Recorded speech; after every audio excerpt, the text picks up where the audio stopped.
What's up, guys? It is Chaz and Charlie, and today I'm going to discuss quit downplaying your addiction.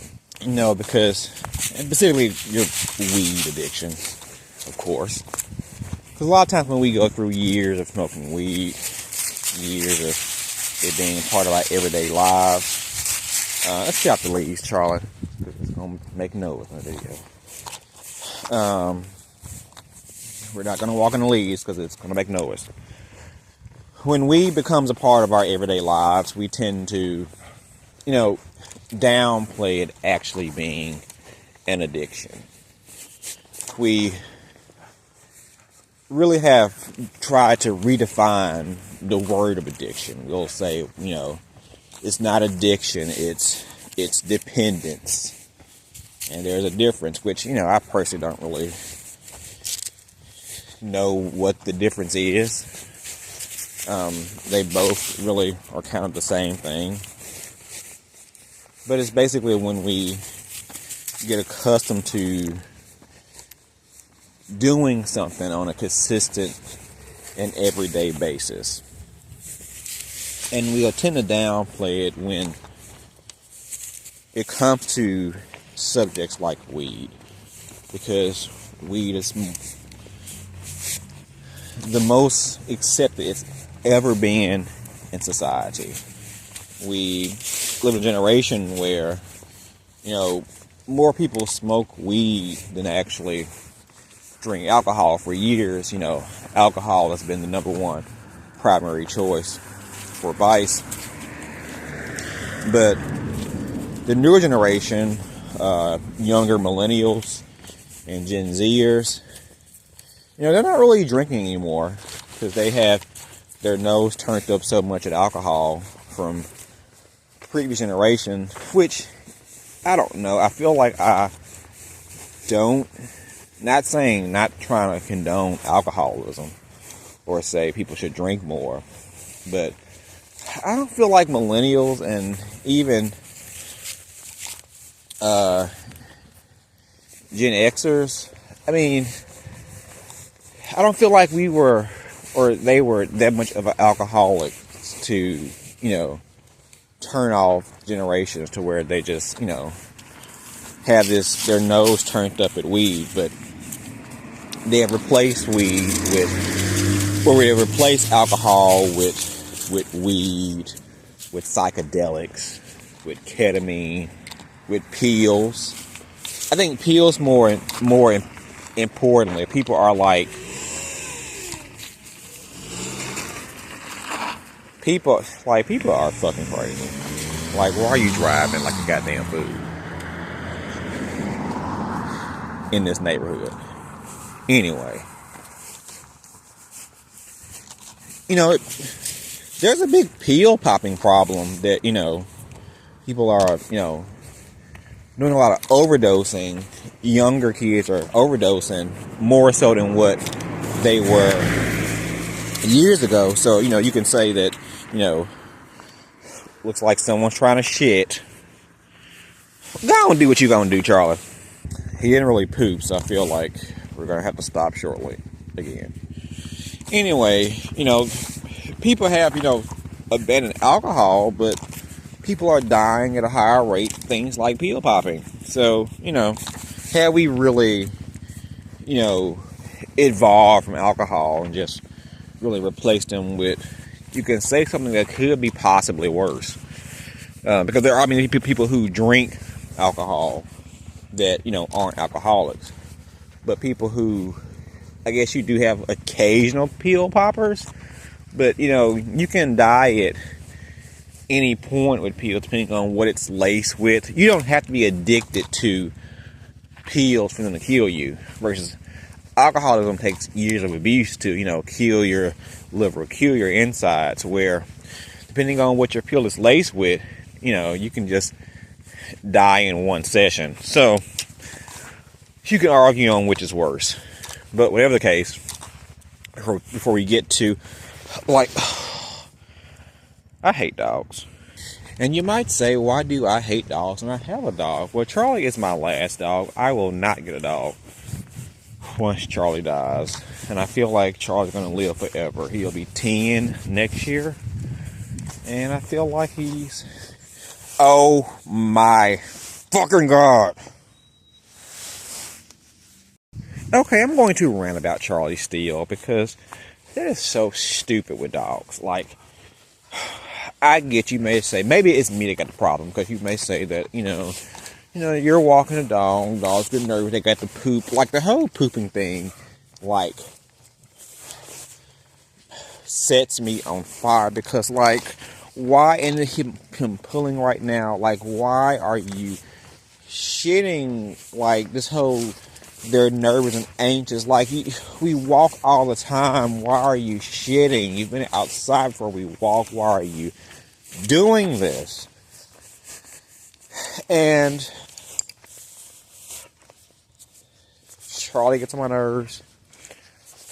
Other people's dog gets on my nerves.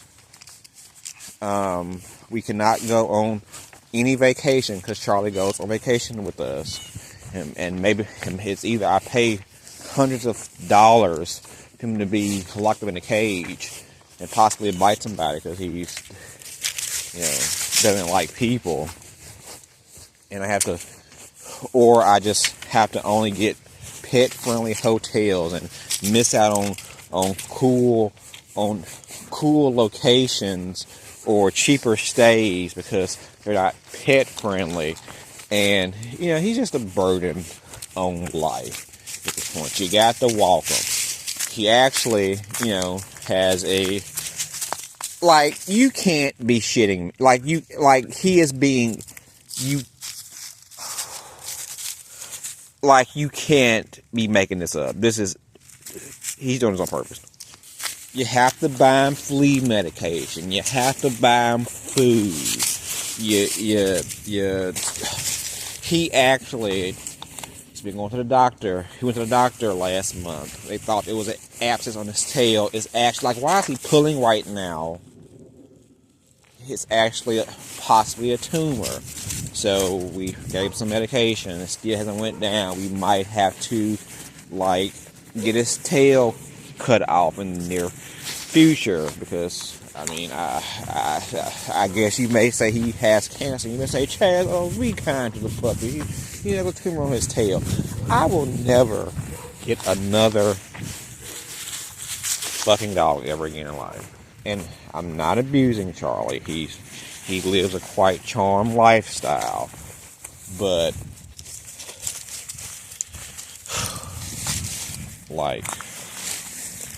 I'm sick of him. And yes, this is being spearheaded by him continuing to shit all throughout the walks. That, burns me up.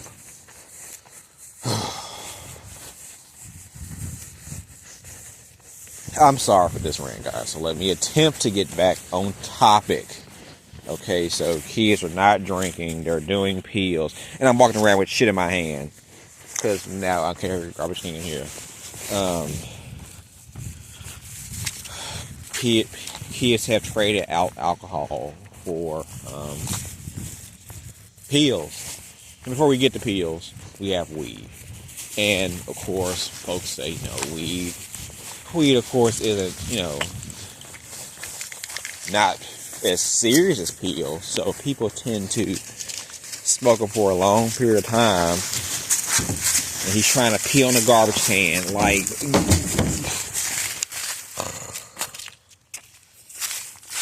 I will never get a dog ever again in life.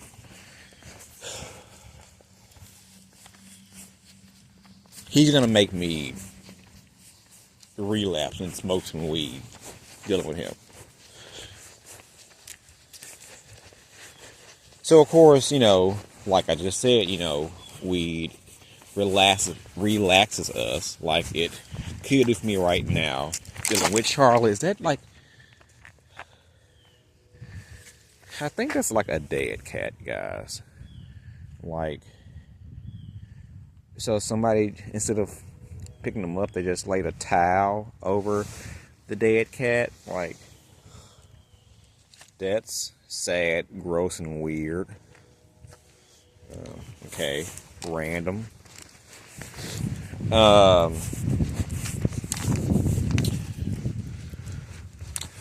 I'll just like not talk about weed the whole time and just talk about animals and my growing disdain for them. So, because, weed can't be attributed to great things like relieving stress like I'm going through right now, we can do this for a long period of time and, view it as a good thing. Again, downplay our addiction. Now, if you don't recognize that you have an addiction or you don't view it as that, then, I'm not here saying everybody that smokes weed and is addicted to it should recognize that and not do it. But for those people who have this, inside voice, these inside thoughts that are telling you, maybe I should quit, or I think I need to quit, or I don't need to quit, but, it's hard to rather than address that and actually go head on to, either cut back or stop weed, we'll just downplay it. We'll say, it's not a big deal. I could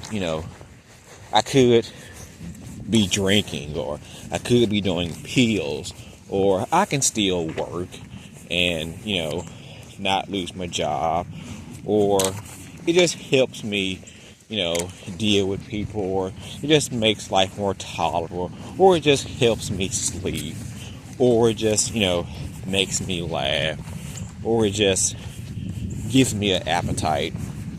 We could use all these excuses, if you will, to justify our weed addiction and, play it down and not recognize we're just simply, addicted to it. Now, if you have an issue with sleep, are you going to just honestly say, if you have issues with sleeping at night, are you going to say that I need to smoke weed for the rest of my life, and that's how I'm going to combat my sleep issue? If you are truly honest with yourself, you know that that's not a good solution to just say, I'm going to smoke weed my whole life, or smoke weed every day. There is a better alternative to find out why we're not sleeping, to find out why, we are having these issues. Are we going to, continue to smoke weed because we're afraid we won't eat? That was a big one for me, and apparently others too, that, weed, the longer you smoke, it kind of dictates your appetite. So those few times when you don't have weed, before you quit, you don't really want to eat. You're not hungry. You don't have an appetite. So the thought of, going without life, without weed, you kind of feel like I'm not going to enjoy food. But I will tell you, you will. The first week or two may be hard. You may have to force yourself to eat. But eventually, you'll get your appetite back. It's not that big a deal. But we tend to use these things to justify our use and kind of downplaying us just having an addiction. There are some people who just say, they may come and just say, I just love weed, or I just want to smoke. And also, I can view that as being like a immature comment, or, you're being joking or silly. But, I'd rather you say that than people just say, I deal with it for anxiety and depression and to sleep. I'd rather the person just say, I love weed. Although it may seem immature, in most cases it's the most truthful. I'm just used to using weed to cope with life. But, that's a big one also. Anxiety, depression. They'll say that, well, it treats these things. And alcohol doesn't, and pills don't. A lot of reason people become alcoholics or get addicted to pills is because they're dealing with anxiety. I don't know why anxiety, depression, people believe, weed heads feel like they're, that's a legitimate reason on why you should smoke weed all day, every day. Okay, like I said, that's the same reason why a person gets addicted to alcohol. It starts off to either loosen you up or a social lubricant, and it helps you deal with anxiety, deal with depression. And then before you know it, you are physically dependent on it. So, with weed, kind of the same thing. And also, it's been said that actually the more you smoke for depression the more you smoke for depression and anxiety, that you actually start to get depressed more, have more anxiety the more you smoke. Your body actually gets kind of used to it, and it pretty much, your body kind of almost processes weed differently than how it did when you first started smoking. So in the long run, long term, it kind of doesn't help. It kind of just changes your genetics and how you deal with trauma or drama or stress or unwanted feelings. So yeah, guys, I just want to hop on here and discuss that. Don't downplay your addiction.